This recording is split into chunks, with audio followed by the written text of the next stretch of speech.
Yamaha Центр предлагает полную гамму продукции для спорта, активного отдыха и работы. Снегоходы, мотовездеходы, гидроциклы, лодочные моторы, мотоциклы, скутеры, генераторы, а также запасные части и аксессуары. Мы рады видеть вас по адресу Чернышевского, 95/2.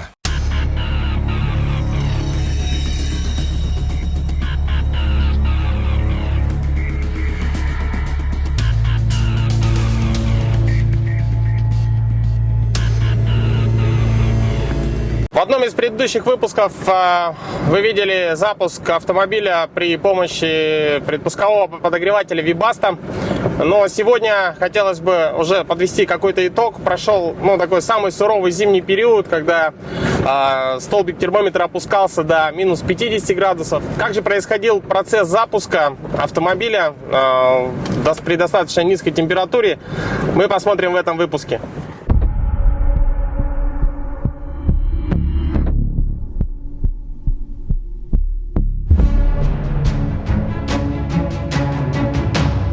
Нужно отметить, что в Якутске зимовка без теплого гаража означает то, что автомобиль просто стоит где-нибудь во дворе в замороженном виде, постепенно превращаясь в сугроб, ожидая потепления и весенней капели. Последним аргументом в пользу установки Webasto и того, что возможно обойтись без теплого гаража и передвигаться зимой на автомобиле, послужили рассказы ребят из установочного центра 12 вольт про то, что, мол, есть у нас в городе автомобили, которые зимой просто паркуют во дворе и по необходимости ездят на них на работу, в гости либо в магазин. Надо ли говорить, что при этом они не арендуют дорогущий теплый гараж или ставят автомобиль в своем гараже, который находится где-нибудь в другом конце города. Так как гараж в другом конце города у меня был, то я незамедлительно принял решение в пользу установки предпускового подогревателя. Как вы видели в прошлом выпуске, в минус 30 машина отлично заводилась, но вот неожиданно наступили более лютые морозы. Сейчас минус 47, под утро обещает минус 51. В общем, на следующий день я сигналкой хотел проверить температуру двигателя и салона, но оба датчика не работали. Как оказалось, они просто не показывают температуру ниже минус 40 градусов.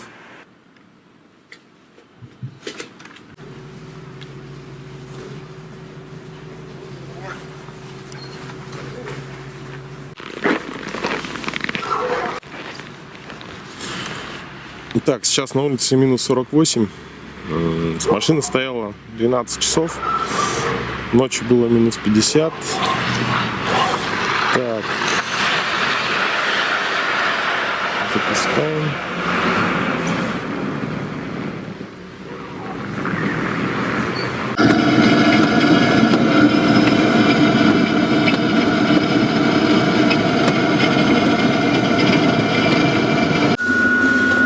Температура посыла 30-36 градусов.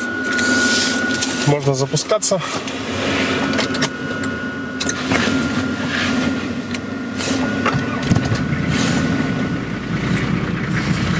Все происходит очень быстро.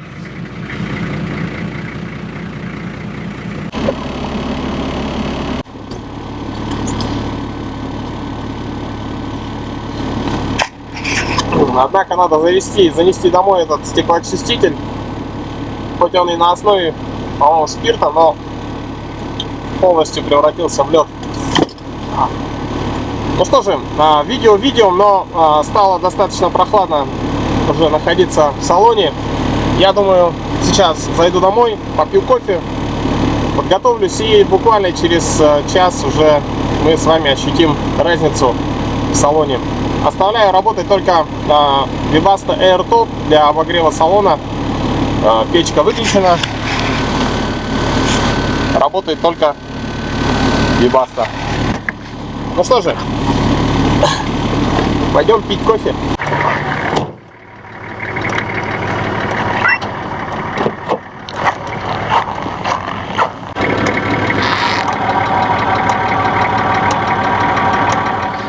требуется для того, чтобы машина зимой ездила и могла находиться на улице без гаража. Ну, конечно же, в первую очередь это нужно поменять масло в двигателе на менее вязкое. Здесь была полусинтетика 10В40, была заменена на синтетику 0В30. При запуске двигателя при любой температуре достаточно хорошо себя показывало. Давление масла появлялось практически так же, как и в летний период. Затем, конечно же, более емкостный аккумулятор, качественный, не китайский, то есть хорошие фирмы-производителя, чтобы он вас не подвел в самый ненужный момент. Помимо масла в двигателе, конечно, есть еще много мест, где заливается жидкость в автомобиле. Нужно учитывать то, что машина практически достаточно сильно промерзает, и все жидкости должны выдерживать низкую температуру. За эту зиму проблемы с Webasto были только при низкой температуре ниже минус 45. После 20-минутной работы предпусковой подогреватель Webasto выключался самопроизвольно, как оказалось, от нехватки воздуха. Нехватка воздуха была следствием того, что инеем забивались отверстия на воздушном фильтре. При более ближайшем просмотре оказалось, что фильтр не особо и фильтрует. Это просто такая некая пластмассовая конструкция на воздухозаборнике предпускового подогревателя. И решилась проблема очень просто. На период низких температур я просто снял эту конструкцию, этот так называемый фильтр с Webasto. И проблема решилась сама собой. Если при очень низких температурах, ниже минус 40-45 градусов, вы хотите оставить автомобиль на дня 3-4 на морозе, то желательно, конечно, вытащить аккумуляторы и поставить их в теплое место. На морозе они замерзают, и, соответственно, плотность электролита меняется, что очень плохо сказывается на емкости аккумулятора. Ну и, соответственно, если вы будете придерживаться данных правил, то ваш автомобиль можно спокойно эксплуатировать в зимний период с помощью только предпускового подогревателя Webasto. За другие я не буду говорить, потому что сам испытал только этот подогреватель, другого у меня не было.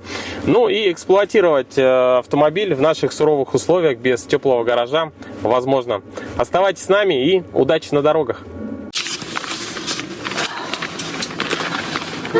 Так как я люблю экспериментировать, сегодня мы вместе с Webasto запустим также и AirTop, чтобы быстрее прогреть салон.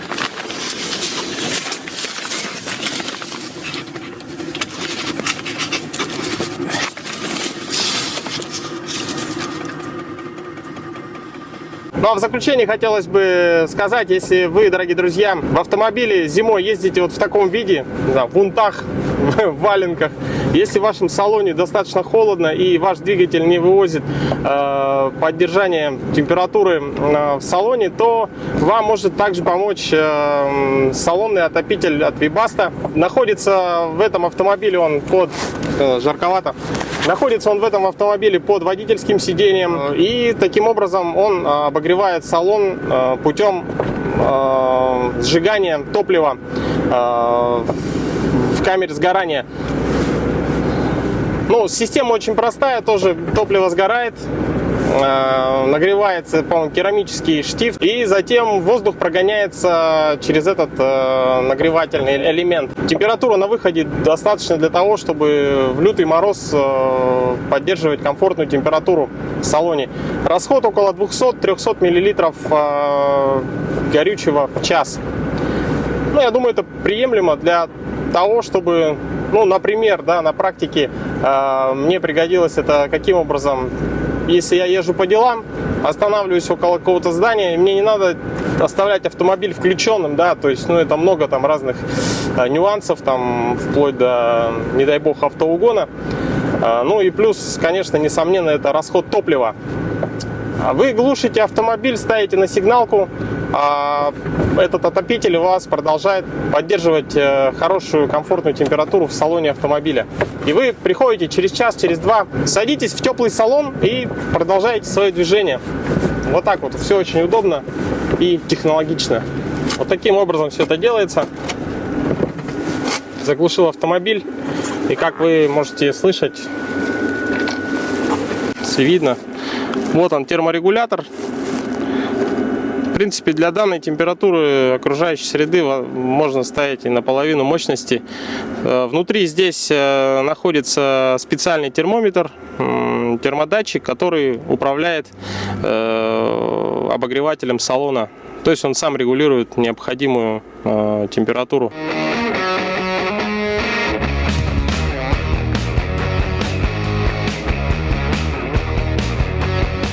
Приглашаем всех желающих принять участие в чемпионате Республики Саха-Якутия по ралли-рейдам «Полюс холода 2015» на призы главы города Якутска. Традиционно с площади Орджоникидзе стартует колонна участников ралли-рейда «Полюс холода», организованного Федерацией автомобильного и мотоциклетного спорта Республики Саха-Якутия, Якутским внедорожным клубом «Мамонт» при поддержке Министерства спорта Республики Саха-Якутия, администрации муниципального образования город Якутск и Постоянного комитета Государственного собрания Илтумен Республики Саха-Якутия по экономической, инвестиционной и промышленной политике, предпринимательству, туризму и развитию инфраструктуры.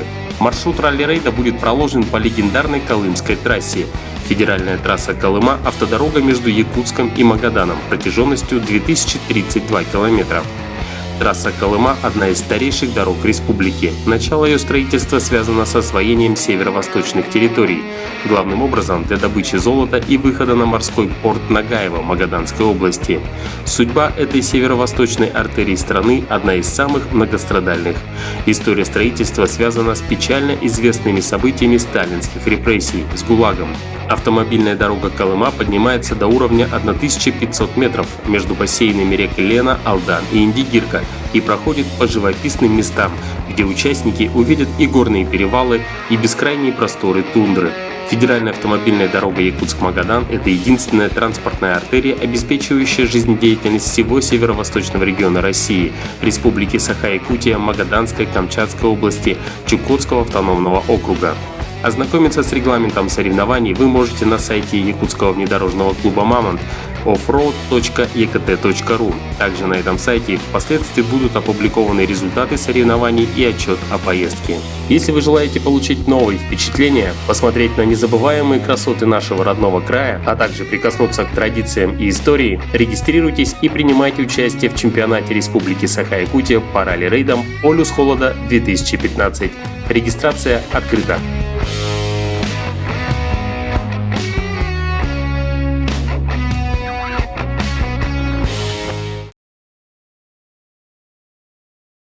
Суперакция от магазинов Баянай. Всю весну делайте покупки от 4000 рублей и выиграйте УАЗ Хантер, снегоход Буран, сертификаты на МР, лодки, палатки и другие призы. Розыгрыш в прямом эфире НВК Саха 3 июля. Больше покупок, больше шансов. Официальный партнер акции — группа компаний Колми. Будьте с Баянаем!